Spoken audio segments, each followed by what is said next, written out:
ಜುಗಲ್ಬಂದಿಗೆ ಮತ್ತೊಮ್ಮೆ ಸ್ವಾಗತ. ಈಗಾಗಲೇ ನಾವು ಪ್ರತಿಭಟನೆ ಸಂಕೇತವಾಗಿ ನಾವು ಕಪ್ಪು ಪಟ್ಟಿ ಕಟ್ಕೊಂಡಿದ್ದೀವಿ. ಈಗಾಗಲೇ ಟಿವಿಯನ್ನು ಸ್ಥಗಿತಗೊಳಿಸಿದ್ವಿ 2 ನಿಮಿಷ. ನಮ್ಮ ಇಡೀ ಸ್ಟುಡಿಯೋ ಕೂಡ ಕಪ್ಪಾಗಿದೆ. ಇದು ನಮ್ಮ ಪ್ರತಿಭಟನೆಯ ಸಂಕೇತ ಸರ್ಕಾರದ ವಿರುದ್ಧ. ಅದರ ಜೊತೆ ನನ್ನ ಜೊತೆ ಈಗಾಗಲೇ Brajesh Kalappa supreme court advocate ದೆಹಲಿಯಿಂದ ಜಾಯ್ನ್ ಆಗಿದ್ದಾರೆ. ಅವ್ರ ಜೊತೆ ಮಾತಾಡ್ತೀನಿ.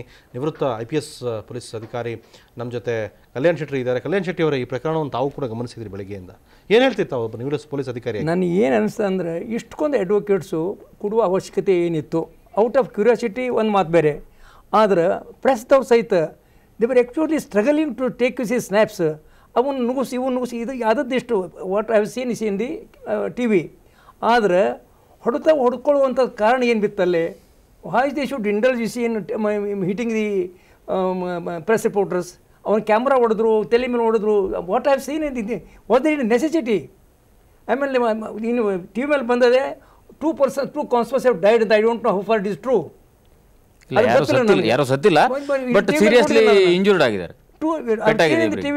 ಆಫ್ಟರ್ನೂನ್ ಇವರು ಪೇದೆಗಳು ಸತ್ರು ಅಂತ ತಿಳ್ಕೊಂಡು ಕೆಲಸ ಅದು ಒಂದಾಯ್ತಲ್ಲ. Being a lawyer this is not the first time. Why should the indulge in illegal activities? ಇದಕ್ಕೇನು ಉತ್ತರ ಅದ? ನೀವು ಪೊಲೀಸ್ ಇಲಾಖೆಯಲ್ಲಿ ಕೆಲಸ ಮಾಡಿದಿರಿ, ಪೊಲೀಸರು ಯಾಕೆ ಈ ವಕೀಲರನ್ನ ಹ್ಯಾಂಡಲ್ ಮಾಡ್ಲಿಕ್ಕೆ ವಿಫಲ ಆಗ್ತಾ ಇದ್ದಾರೆ ಅಂತ? ಯಾಕಂದ್ರೆ ಹಿಂದಿನ ಸರಿ 8 ತಾಸು ಬೆಂಗಳೂರಿನ ಕೇಂದ್ರ ಪ್ರದೇಶದಲ್ಲಿ ರೋಡ್ ಬ್ಲಾಕ್ ಮಾಡಿದ್ರು. ಆಗ ಕೂಡ ಪೊಲೀಸರು ಏನು ಮಾಡಿರಲಿಲ್ಲ, ಈಗ ಕೂಡ ಏನು ಮಾಡಿಲ್ಲ. ಪೊಲೀಸರು ತಪ್ಪು ಅಂತ ಸಾರಾ ಸಗಟ ಪೊಲೀಸರು ಸಮರ್ಥಿದ್ದಾರೆ, ಅವ್ರು ಕೈ ಕಟ್ಟಿದ್ದಾರೆ. ಏನಿದೆ, constabulary they are only to act under the instructions of the superior officers. If the superior officers keep quiet, they will get beaten. ಹೊಡಿಸುವಂಥ ಏನು ಮಾಡೋಲ್ಲ ಅಂತಾರೆ. ಯಾವನಪ್ಪ ಏನಪ್ಪ ಅಂದ್ರೆ ಕ್ರ್ಯಾಕ್ ಇದ್ರೆ ಹೊಡೆದು ಬಿಡ್ತಾನೆ, ನಾವು ಹೊಡಿಸ್ಕೊಂಡು ಕುಂದಿರಲಿಲ್ಲ ಅಂತಾನೆ. Where the fault lies not the constable but the superior officers. ಅದು ಅವ್ರು ಯಾಕೆ ಮಾಡಲಿಲ್ಲ? ಆಫೀಸರ್ಸ್ ಎಲ್ಲ ಗಟ್ಸ್ ಇಲ್ಲ. ಯಾಕೆ ಗಟ್ಸ್ ಪ್ರಶ್ನೆ ಇಲ್ಲ. ಅದಕ್ಕೆ it is a too big topic. ಏನಾಗ್ತದೆ ಮತ್ತೆ ಎಲ್ಲೆಲ್ಲ ಹೋಗಿಬಿಡ್ತದೆ ಅದು ಹೇಳ್ತೀನಿ ನಿಮಗೆ. Question is, if I am straightforward and honest to say I will not care for this politicians. Their tenure is only for 5 years, my tenure is 35 years. ಹೌದಲ್ಲ? ಅಷ್ಟು guts ಬೇಕಲ್ಲ. Why it has dwindled? ಯಾಕೆ ಕಡಿಮೆ ಆಯಿತು? ಒಂದು ಗೊತ್ತದಲ್ಲ, ಅಕ್ಕನಂತೆ ತಂಗಿ ತಾಯಿಯಂತೆ ಮಗಳಂತ ಅಂದಂಗೆ. The corruption is ruling in the country. What can you expect to say? Forget about Karnataka. Forget about Karnataka. What is happening in other states? Now in fact Bihar is proving. Gujarat ಅವನಿಗೆ it is proving. ಅವನಿಗೇನು ಬೇಕಾದ I am not a politician. Sir, ಮಾಧ್ಯಮಕ್ಕೆಲ್ಲೂ ಈ ರೀತಿ ಸಮಸ್ಯೆ ಇಲ್ಲ. ಹೇಳ್ತಾ ಇದ್ದೀನಿ ನಿನಗೆ. ನನ್ನ ಪ್ರಕಾರ ಅಂತಂದ್ರೆ they were struggling to take the snaps of this Janardhan Reddy. ಆ ಟೈಮಲ್ಲಿ ನುಗ್ಗಿಸೋದು ಆಗಿದೆ. ಅವಾಗ ಇವ್ರು ಯಾಕೆ ಬಂದು ನೋಡ್ಬೇಕು? I can't understand it. Their job is not to see ಇವರು struggle with the photographers, with the press reports. It is not their job. ಅಲ್ಲಿ ಯಾಕೆ ಹೋದರು ಅದು ಪ್ರಶ್ನೆ ಬರ್ತದೆ. They could have gone and sat in the courtroom. ಆಮೇಲೆ sir ಏನೋ ತಳ್ಳಾಟ ಆಯ್ತು ಅಂತಲೇ ಅಂದ್ಕೊಳ್ಳೋಣ. ಇವ್ರ ಪ್ರಶ್ನೆನೂ ಕರೆಕ್ಟ್ ಇದೆ. ಅದು ವಕೀಲರ ಕೆಲಸ ಅಲ್ಲ. ಮಾಧ್ಯಮದವರಲ್ಲಿ ಫೋಟೋ ಎಲ್ಲಿ ನಿಲ್ಲಬೇಕು, ಅಕಸ್ಮಾತ್ ಒಂದು ತಳ್ಳಾಟ ಆಯ್ತು ಅಂತಲೇ ಅಂದ್ಕೊಳ್ಳೋಣ. ಏನೋ ರಶ್ ಅಲ್ಲಿ ತಳ್ಳಾಟ ಆದ್ರೆ ಅದಕ್ಕೆ ಈ ತರ ಹಿಡ್ಕೊಂಡು ಹೊಡೆಯೋದು ಒಂದು ಮೂತಿ out of curiosity to see. ಒಂದು ಮನುಷ್ಯತ್ವದಿಂದ 6 ತಿಂಗಳು 8 ತಿಂಗಳು ನಮ್ಮ ಕರ್ನಾಟಕ ದೊಡ್ಡ ಶ್ರೀಮಂತ, ಅವನ ಪರಿಸ್ಥಿತಿ ಹೇಗಾಗಿದೆ, ಸಣ್ಣಗಾಗಿ ನಾವು ದೊಡ್ಡ ನೋಡಿಸಲು ಹೋಗಿರ್ಬೋದು. But he is not a see in my film actress. ಅವ್ನು ನೋಡುವಂಥ ಏನು ಕ್ಯೂರಿಯಾಸಿಟಿ ಅದಕ್ಕೆ ಹೇಳ್ತೀನಿ ನಿಮಗೆ.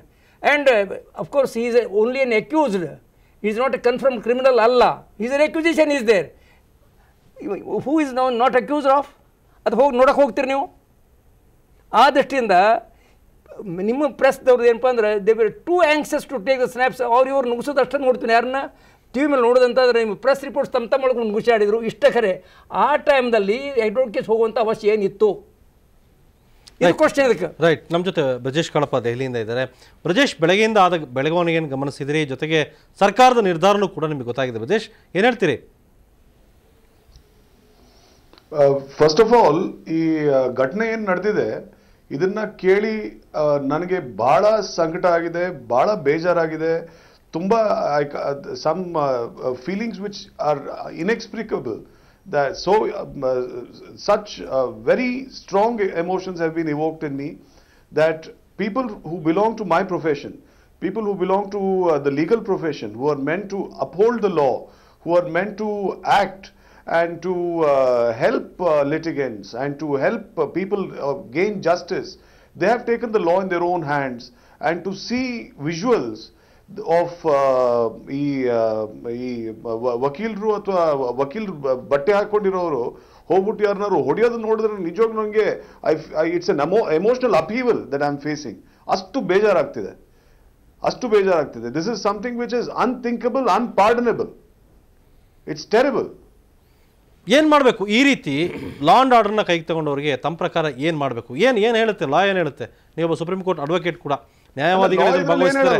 ಅಲ್ಲ, ನೋಬಡಿ ಅಬೌವ್ ದ ಲಾ ಅಲ್ಲ issue is very simple Brajesh, nobody is above the law. ಹೌದ್ ತಾನೆ? No, the issue is very simple. Yes. If merely because I wear a black coat, does it give me any legal protection? Supposing I perform a criminal act, am I entitled to receive any legal protection, even despite the fact that I wear a black coat? Correct. ಇದಕ್ಕೆ ಏನು ಪರಿಹಾರ ಅಂತೀರಿ ಬ್ರಿಜೇಶ್ ಅವರೇ? ಯಾಕಂದ್ರೆ ಈ ತರ ಘಟನೆಗಳು ಪದೇ ಪದೇ ನಡೀತಾ ಇದೆ. ಇವನ್ ಡೆಲ್ಲಿಲೂ ಕೂಡ ಅಲ್ಲಿ ಸ್ಥಳೀಯ ನ್ಯಾಯಾಲಯದಲ್ಲಿ ಈ ತರ ಘಟನೆ ನಡೀತು, ಬೇರೆ ಬೇರೆ ರಾಜ್ಯದಲ್ಲಿ ನಡೀತಾ ಇದೆ. ನಮ್ಮ ರಾಜ್ಯದಲ್ಲಿ ಇತ್ತೀಚೆಗೆ ಬಹಳ ಸತತವಾಗಿ ನಡೀತಾ ಇದೆ. ಇದಕ್ಕೆ ಏನು ಪರಿಹಾರ ಅಂತೀರಿ ನೀವು ಒಬ್ಬ ವಕೀಲರಾಗಿ? ಇಲ್ಲ, ಇದರಲ್ಲಿ ಪರಿಹಾರ ಪ್ರಪ್ರಥಮವಾಗಿ the first thing is that, see, let me come to the basic issue, which is what is the unity between the two professions. See, both journalists and lawyers, we both earn our livelihood by means of our own intelligence. Ibru namma buddhivantigeindane namma kasbu ಮಾಡ್ತಿದೀವಿ ನಾವು. It's very sad to see that people who are intelligent people use their hands and beat up and cause injury to another person. ನೋಡೋದಕ್ಕೆ ಬಹಳ ಬೇಸರ ಆಗುತ್ತೆ. ಒಂದು, see, like I have already been saying, lawyers and journalists are brothers in arms. If the lawyer community is one of the three members of the three pillars of the state, the press is the fourth pillar. So idella gamanadalli itkondo, the first thing I would suggest is that there should be some goodwill measures. Alla, Brajesh, adella correct. I understand. Brajesh, I understand. Everything is okay. ಅವರು ಯಾವುದೋ ಬೇರೆ ಗ್ರಹದಿಂದ ಬಂದವರಲ್ಲ, ನಾವು ಬೇರೆ ಯಾವುದೋ ಗ್ರಹದಿಂದ ಬಂದ ಜೀವಿಗಳಲ್ಲ. ನಾವು ಕೂಡ ನೀವಾಗಲೇ ಹೇಳಿದಾಗೆ ಪ್ರೊಫೆಷನಲ್ಸ್, ಅವರು ಕೂಡ ಪ್ರೊಫೆಷನಲ್ಸ್, ಅವರವರ ವೃತ್ತಿಗೆ ಭದ್ರಾಗಿ ಕೆಲಸ ಮಾಡ್ತಾ ಇದ್ದಾರೆ. ನಾವು ಯಾಕೆ ಕುಸ್ತಿ ಮಾಡಬೇಕು ಅಂತೇಳಿ, ಅವ್ರು ನಮ್ಮನ್ನ ಯಾಕೆ ಅಟ್ಯಾಕ್ ಮಾಡಬೇಕು, ನಾವು ಯಾಕೆ ಅವ್ರನ್ನ ಬ್ಲೇಮ್ ಮಾಡಬೇಕು? ನೋ ರೀಸನ್, ನಮ್ಗೆ ಗೊತ್ತಿಲ್ಲ. ಆದರೆ ಇಲ್ಲಿ ಆಗಿದೆ, ಕಾನೂನನ್ನು ಕೈಗೆ ತಗೊಂಡಿದ್ದಾರೆ, ಅಸಲ್ಟ್ ಆಗಿದೆ. ಅದಕ್ಕೆ ಬೇಕಾದಂಥ ಎಲ್ಲ ವಿಜುವಲ್ಸ್ ನಮ್ಮ ಹತ್ರ ಇದೆ. We are showing, keep on showing, ಬೆಳಗ್ಗೆಯಿಂದ ತೋರಿಸ್ತಾ ಇದೀವಿ ನಾವು. ಆದರೆ ಅವರ ಮೇಲೆ ಕ್ರಮ ಕೈಗೊಳ್ಳೋದಕ್ಕೆ ಸಾಧ್ಯ ಆಗ್ತಾ ಇಲ್ಲ. ಯಾಕೆ ಅಂದ್ರೆ ನ್ಯಾಯವಾದಿಗಳು, ಇನ್ಕ್ಲೂಡಿಂಗ್ ಯು, ನ್ಯಾಯವಾದಿಗಳು ಅಬೌವ್ ದಿ ಲಾನ. ಇಲ್ಲ, action should be taken forthwith. If there are any visuals, if there are any incriminating visuals, action should be taken forthwith. There should be no delay. Brijesh ಅವರೇ, ಈಗ ಸುಪ್ರೀಂ ಕೋರ್ಟ್ ಇರ್ಬೋದು ಅಥವಾ high court ಇರ್ಬೋದು, ನಿಮಗೂ ಗೊತ್ತು, ಅಲ್ಲಿ ಪತ್ರಕರ್ತರಿಗೆ ಯಾವುದೇ ರೀತಿ ಸಮಸ್ಯೆ ಆಗಲ್ಲ, ಅಲ್ಲಿ ವಕೀಲರಿಗೂ ಪತ್ರಕರ್ತರಿಗೂ ಬಹಳ ಒಳ್ಳೆ ಸಂಬಂಧ ಇದೆ. ಆದರೆ ಈ ಸ್ಥಳೀಯ ನ್ಯಾಯಾಲಯಗಳಲ್ಲೇ ಪ್ರಾಬ್ಲಮ್ ಆಗ್ತಾ ಇರೋದು. ಇದಕ್ಕೆ ಏನು ಅಂದ್ರೆ ಕೆಲಸ ಇಲ್ದಿರೋ ವಕೀಲರು ಜಾಸ್ತಿ ಇರೋ ಸಮಸ್ಯೆ ಅಂತ ಅನ್ಸುತ್ತೆ ನಿಮಗೆ? ಇಲ್ಲ, I will not like to make a generalized comment. Generally, why should we say that somebody does not have any work or ido? See, that is not part of our ido. Let us primarily let there be some mechanism where goodwill measures are taken. Let a few people, tall people from both professions sit together and let them sort out these issues. This is my solution. ನಾನೊಂದು ನಮ್ಮ ರಾಜ್ಯದ ಜನತೆಗೆ ಗೊತ್ತಾಗೋದಕ್ಕೋಸ್ಕರ ಬ್ರಜೇಶ್ ನಿಮ್ಮನ್ನೊಂದು ಮಾತು ಕೇಳ್ತಾ ಇದ್ದೀನಿ. ಸಾರ್ವಜನಿಕರ ಮುಂದೆ ಈ ರೀತಿ ಅಸಲ್ಟ್ ಆಗಿದೆ ಮಾಧ್ಯಮ ಪ್ರತಿನಿಧಿಗಳಿಗೆ. ಅದು ಬೇಕಾದಂಥ ಎಲ್ಲ ಫುಟೇಜಸ್ ನಮ್ಮ ಹತ್ರ ಇದೆ, ನಾವು ಟಿವಿಯಲ್ಲಿ ತೋರಿಸ್ತಾ ಇದ್ದೀವಿ, ಜನಗಳ ಮುಂದೆ ಇಟ್ಟಿದ್ದೀವಿ, ನೀವು ಕೂಡ ನೋಡಿದ್ದೀರಿ. ನೀವು ಹೇಳಿದ್ರಿ ಈಗ ಬೇಸರ ಆಯಿತು ನನಗೆ, ಯಾವ ರೀತಿ ಹೊಡಿತಾ ಇದ್ದಾರೆ ಪಾಪ ಪತ್ರಕರ್ತರಿಗೆ ಅಂತೇಳಿ. ಈ ರೀತಿ ಅಸಲ್ಟ್ ಮಾಡಿದಾಗ ಕಾನೂನು ಅವ್ರ ಮೇಲೆ ಮೊದಲಿಗೆ ಏನು ಕ್ರಮ ಕೈಗೊಳ್ಳುತ್ತೆ? ಏನು ಪನಿಷ್ಮೆಂಟು, ಏನು ಸೆಕ್ಷನ್ಸ್ ಹೇಳಿ? ಇಲ್ಲ, sections are known to everybody. When a person is assaulted, then there is no question of you don't need a specialized information as to what kind of section is to be made use of. Adu nimge local police knows what sections to employ and what action to take. So there is no problem in that. The first thing is, if the first issue is he a lawyer? Is he or some intruder who has worn a black coat and come? If he is a lawyer, it doesn't save him, because he also has to face the same problem. He has to undergo the same punishment that any average person has to go. There is no special protection to a lawyer, even if he were. First, identify the person, take action against him immediately, forthwith. So such issues. You are right, Brajesh. I come to you. Again, I'll come to you. ಇಲ್ಲಿ ಪ್ರತಿ ಬಾರಿನೂ ಕೂಡ situation handle ಮಾಡೋದ್ರಲ್ಲಿ BJP ಸರ್ಕಾರ ಯಾಕೆ ಭಯ ಪಡ್ತಾ ಇದೆ, ಯಾಕೆ ಹೆದರ್ತಾ ಇದೆ? ಪ್ರತಿ ಬಾರಿನೂ ಕೂಡ ಟಿಲ್ ಯಡಿಯೂರಪ್ಪ ಅವರು ಮುಖ್ಯಮಂತ್ರಿ ಆಗಿ ಹಾವೇರಿಯಲ್ಲಿ ಗೋಲಿಬಾರ್ ಆದ ಇಶ್ಯೂವಿನಿಂದ ಹಿಡಿದು ಇಲ್ಲಿಯವರೆಗೂ ಕೂಡ ಪ್ರತಿ ಸಿಚುಯೇಷನ್ ಹ್ಯಾಂಡಲ್ ಮಾಡೋದ್ರಲ್ಲೂ ಕೂಡ ಎಡುತ್ತಾ ಇದ್ದಾರೆ. ಯಾಕೆ? ಅಡ್ವೈಸರ್ಸ್ ಕೊರತೆನಾ ಅಥವಾ ಇವ್ರಿಗೆ ಬುದ್ಧಿಶಕ್ತಿ ಕೊರತೆನೋ? ಏನು ಸಮಸ್ಯೆ ಏನು ಸರ್ಕಾರಕ್ಕೆ? ಇಲ್ಲ, ಅವರು ನಿರ್ಧಾರ ತೆಗೆದುಕೊಳ್ತಕ್ಕಂಥ ಸಾಮರ್ಥ್ಯದ ಕೊರತೆ ಇಲ್ಲದೆ ಹೋದರೆ ಬೇರೆ ಯಾವುದೂ ಕಾರಣ ಇಲ್ಲ ಅವರಿಗೆ. ಈಗ ರಾಜಕೀಯವಾಗಿ ಅವರಿಗೇನು ಸರ್ಕಾರ ಬದಲಾದರೂ ಅಧಿಕಾರಿಗಳವರೇ ಇದ್ದಾರೆ. ರಾಜಕೀಯವಾಗಿ ಅವರಿಗೇನು ಅಪಾಯ ತಂತರ್ತಕ್ಕಂಥ ಅವ್ರ ಅಸ್ತಿತ್ವಕ್ಕೆ ಧಕ್ಕೆ ತರ್ತಕ್ಕಂಥ ಏನು ಘಟನೆ ಸಂಭವಿಸೋದಿಲ್ಲ ತಪ್ಪಿತಸ್ಥರ ಮೇಲೆ ಇದು ಕ್ರಮ ಕೈಗೊಂಡ್ರೆ. ಬ್ರಿಜೇಶ್ ಹೇಳಿದ್ದು ನಾನು ಕೇಳಿದೆ, ಇದರಲ್ಲಿ 3 ಜನ ಉತ್ತರದಾಯಿಗಳು. ಯಾರೇ ಒಬ್ಬ ವಕೀಲ ಆಗಬೇಕು ಅಂತೇಳಂದರೆ ಅವನು ಲಾ ಡಿಗ್ರಿ ಪಾಸ್ ಮಾಡಿದ ನಂತರ ಬಾರ್ ಕೌನ್ಸಿಲ್ ಆಫ್ ಇಂಡಿಯಾದಲ್ಲಿ ಎನ್ರೋಲ್ ಮಾಡೋಕ್ಕಿಂತ ಮುಂಚೆ ಅವನು ಒಂದು ಓದ್ ತಗೊಳ್ಳೇಬೇಕಾಗ್ತದೆ. ನಾನು ಈ ರೀತಿ ನಡ್ಕೊಳ್ತೇನೆ ಅಂತಕ್ಕಂಥ ಅವನಿಗೂ ಒಂದು ಯಾವ ರೀತಿ ಇರಬೇಕು, ಎಥಿಕ್ಸ್ ಏನೇನೇ ಇರಬೇಕು ಅಂತಕ್ಕಂಥದ್ದಿದೆ. ಇದರಲ್ಲಿ ನನ್ನ ಪ್ರಕಾರ ಒಂದು ಅಡ್ವೊಕೇಟ್ಸ್ ಅಸೋಸಿಯೇಷನ್ನು, ಇನ್ನೊಂದು ಬಾರ್ ಕೌನ್ಸಿಲ್ ಆಫ್ ಇಂಡಿಯಾ ಮತ್ತು ಕರ್ನಾಟಕ ಸ್ಟೇಟ್ ಬಾರ್ ಕೌನ್ಸಿಲ್, ಇವರಿಬ್ಬರು ಕ್ರಮ ಕೈಗೊಳ್ಳಬೇಕು. 3ನೇದು ಕರ್ನಾಟಕದ ಬೆಂಗಳೂರಿನ ಪೊಲೀಸ್ ಕಮಿಷನರ್ ಯಾರಿದ್ದಾರೆ, ಪೊಲೀಸ್ ಕಮಿಷನರ್ ಅವರ ನೇರ ಸುಪರ್ದಿನಲ್ಲಿ ಬರ್ತಕ್ಕಂಥ, ಅವರ ಅಧಿಕಾರ ವ್ಯಾಪ್ತಿನಲ್ಲಿ ಬರ್ತಕ್ಕಂಥ ಸಂದರ್ಭದಲ್ಲಿ ನಡೆದಿರ್ತಕ್ಕಂಥ ಘಟನೆ ಇದು. ಜ್ಯೋತಿ ಪ್ರಕಾಶ್ ಮಿರ್ಜಿ ಒಬ್ಬ ಒಳ್ಳೆಯ ಪೊಲೀಸ್ ಅಧಿಕಾರಿ, ಅದರ ಬಗ್ಗೆ ಎರಡನೇ ಮಾತಿಲ್ಲ. 2 ಬಾರಿ, ಒಂದು ಬಾರಿ ಇಡೀ ದಿನ ಬೆಂಗಳೂರಿನಲ್ಲಿ ಟ್ರಾಫಿಕ್ ಜಾಮ್ ಮಾಡಿದಂಥ ಸಂದರ್ಭದಲ್ಲೂ ಕೂಡ ಪೊಲೀಸರ ಮೇಲೆ ಕ್ರಮ ಕೈಗೊಂಡ್ರೆ ಹೊರತಾಗಿ ವಕೀಲರನ್ನು ಅಲ್ಲಿಂದ ಚದುರಿಸ್ತಕ್ಕಂಥ ಪ್ರಯತ್ನವನ್ನು ಮಾಡಲಿಲ್ಲ. 2ನೇದು ಇವತ್ತು ನಡೆದಿರ್ತಕ್ಕಂಥ ಘಟನೆ. ನಾನೂ ಕೂಡ ಬೆಂಗಳೂರು ವಕೀಲರ ಸಂಘದ ಒಬ್ಬ ಸದಸ್ಯ, ಇವತ್ತಿಗೂ ಕೂಡ ಒಬ್ಬ ಸದಸ್ಯನಾಗಿ ನಾನು ಹೇಳ್ತಕ್ಕಂಥದ್ದು, ವಕೀಲರ ಪ್ರೊಫೆಷನ್ ಏನಿದೆ, ಆ ವೃತ್ತಿ ಏನಿದೆ, ಅದರ ಗೌರವವನ್ನು ಉಳಿಸ್ತಕ್ಕಂಥ ಕೆಲಸವನ್ನು ವಕೀಲರ ಸಂಘವೂ ಮಾಡಬೇಕು ಮತ್ತು ಬಾರ್ ಕೌನ್ಸಿಲ್ನವರು ಕೂಡ ಮಾಡಬೇಕು. ಇಲ್ಲದೆ ಹೋದರೆ ಏನಾಗ್ತದೆ ಅಂತೇಳಿದ್ರೆ ಎಲ್ಲಿ ವಕೀಲ ಸಮೂಹದ ಮೇಲೆ ಒಂದು ಕೆಟ್ಟ ಹೆಸರು ಬರ್ತಕ್ಕಂಥ ಸಮಸ್ಯೆ ಸಾಧ್ಯತೆಗಳಿರ್ತವೆ. ಅದು ಉತ್ತರದಾಯಿತ್ವ ಇಲ್ಲದೆ ಹೋದ್ಮೇಲೆ ಅದನ್ನ ಪ್ರಜಾಪ್ರಭುತ್ವ ಅಂತೇಳಿ ಕರೆಯೋದಿಲ್ಲ. ಪೊಲೀಸ್ ಕಮಿಷನರ್ ಉತ್ತರದಾಯಿ ಆಗಬೇಕು, ಅಡ್ವೊಕೇಟ್ಸ್ ಅಸೋಸಿಯೇಷನ್ ಉತ್ತರದಾಯಿ ಆಗಬೇಕು.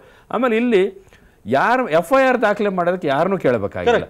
ಇಂಡಿಯನ್ ಪೀನಲ್ ಕೋಡು, ಕ್ರಿಮಿನಲ್ ಪ್ರೊಸೀಜರ್ ಕೋಡ್ ಭಾಳ ಸ್ಪಷ್ಟ. ಇಲ್ಲಿ ನಡೆದಿರ್ತಕ್ಕಂಥದ್ದೇನು, ಒಬ್ಬ ಹಲ್ಲೆ ನಡೆಸಿರ್ತಕ್ಕಂಥದ್ದು, ದಾಳಿ ನಡೆಸಿರ್ತಕ್ಕಂಥದ್ದು, ಇನ್ನೊಬ್ಬನ ವ್ಯಕ್ತಿ ಸ್ವಾತಂತ್ರ್ಯದ ಮೇಲೆ ದಾಳಿ ಮಾಡಿರ್ತಕ್ಕಂಥದ್ದು, ಅವನಿಗೆ ಹಲ್ಲೆ ಮಾಡಿ ಅವನಿಗೆ ಮಾರಣಾಂತಿಕವಾಗಿರ್ತಕ್ಕಂಥ ಅಥವಾ ಯಾವುದೇ ಸ್ವರೂಪದ ಗಾಯಗಳನ್ನು ಮಾಡಿರ್ತಕ್ಕಂಥ ಸಾಮಾನ್ಯವಾಗಿರ್ತಕ್ಕಂಥ ಒಬ್ಬ ಸಾಮಾನ್ಯ SLC ಪಾಸ್ ಆಗಿರ್ತಕ್ಕಂಥ ಕಾನ್ಸ್ಟೇಬಲ್ ಕೂಡ ಈ FIR ದಾಖಲೆ ಮಾಡಲಿಕ್ಕೆ ಸಮರ್ಥರಿರ್ತಾನೆ. ಆ ಏರಿಯಾದ DCP, ಆ ಏರಿಯಾದ ACP, ಇಡೀ ಬೆಂಗಳೂರು ನಗರದ ಪೊಲೀಸ್ ಕಮಿಷನರ್ ಜೊತೆಗೆ ಇವರು ಕರ್ತವ್ಯದಲ್ಲಿ ಲೋಪ ಮಾಡಿದರೆ ಇವ್ರ ಮೇಲೆ DGP ಇದ್ದಾರೆ. ಆ DGP, ಇಡೀ ಕರ್ನಾಟಕ DGPಯನ್ನು ಶಂಕರ್ ಬಿದಿರಿ ಅವರು ಅಧಿಕಾರ ವಹಿಸ್ಕೊಂಡಂಥ ಸಂದರ್ಭದಲ್ಲಿ ಭಾಳ ದೊಡ್ಡ ದೊಡ್ಡ ಹೇಳಿಕೆಗಳನ್ನು ಕೊಟ್ಟಿದ್ದರು. ಅವರೆಲ್ಲ ಅವ್ರ ಹೇಳಿಕೆಗೆ ಬದ್ಧರಾಗಿದ್ದಾರೋ, ಅವ್ರ ವೃತ್ತಿಗೆ ಪ್ರಾಮಾಣಿಕರಾಗಿದ್ದಾರೋ, ಅವ್ರ ವೃತ್ತಿಗೆ ಬದ್ಧರಾಗಿದ್ದಾರೋ, ಅವರು IPS ಅಧಿಕಾರಿಗಳಾದಂಥ ಸಂದರ್ಭದಲ್ಲಿ ತೆಗೆದುಕೊಂಡಂಥ ಓತಿಗೆ ಬದ್ಧರಾಗಿದ್ದಾರೋ ಅಂತಕ್ಕಂಥದ್ದನ್ನ ಈ ಸಂದರ್ಭದಲ್ಲಿ ಅವರು ತೋರ್ಪಡಿಸ್ಬೇಕು. ಅದಕ್ಕಿಂತ ಕೊನೆಯದಾಗಿ ನಮ್ಮ ಗೃಹ ಸಚಿವರು ಮತ್ತು ಮುಖ್ಯಮಂತ್ರಿಗಳು ಕರ್ನಾಟಕದಲ್ಲಿ ಅವರಿಗೆ ಸಿಕ್ಕಿರ್ತಕ್ಕಂಥ ಅವಕಾಶ ಈ ರೀತಿ ಕೆಟ್ಟ ಹೆಸರು ಮುಖಾಂತರ ಹಾಳಾಗಂತ ತಪ್ಪಿಸ್ಕೊಳ್ಳೋಕ್ಕೂ ಕೂಡ ಅವ್ರಿಗೆ ಒಂದು ಅವಕಾಶ. ರೈಟ್ ಸರ್, ನಿಮ್ಮ ಜೊತೆ ಇನ್ನಷ್ಟು ಮಾತಾಡ್ತೀನಿ, ಅತಿಥಿಗಳ ಜೊತೆ ಇನ್ನಷ್ಟು ಮಾತಾಡ್ತೀನಿ. ಅದಕ್ಕೂ ಮೊದಲು ಜುಗಲ್ಬಂದಿಯಲ್ಲಿ ಮತ್ತೊಂದು ಚಿಕ್ಕ ಬ್ರೇಕ್.